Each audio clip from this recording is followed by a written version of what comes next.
नवी मुंबईच्या एपीएमसी बाजारात कोकणातील पहिला आंबा दाखल। कोकणातील देवगड येथून केसर आंब्याची पेटी दाखल।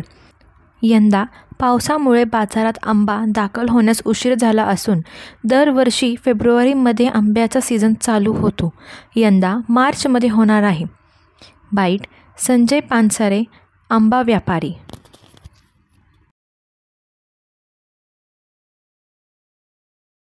परंतु यंदा केशर ह्या जातीनं यंदा त्याचा मुहूर्त झालेला आहे।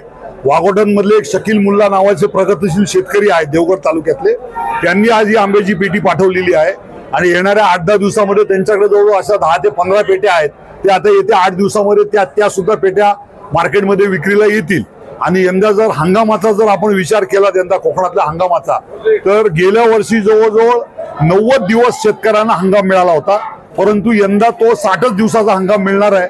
कारण यंदा पाऊस जवळजवळ नोव्हेंबर महिन्यापर्यंत पाऊस पडत असल्यामुळे यंदा आंब्याचा हंगाम जो आहे तो उशिरा चालू होणार आहे। म्हणजे 15 ते 20 मार्च नंतरच खरा आंबा हंगाम हा सुरू होणार आहे। परंतु सुरुवातीला काही शेतकऱ्यांकडे कोणाकडे 10 पेट्या, कोणाकडे 15 पेट्या, कोणाकडे 20 पेट्या, अशा ह्या ज्या पेट्या आहेत हे येणाऱ्या 8 ते 10 दिवसामध्ये मुंबई मार्केटला यायला सुरू होतील। परंतु खरा जो हंगाम आहे तो 15 ते 20 मार्च नंतरच यंदा खरा हंगाम चालू होणार आहे।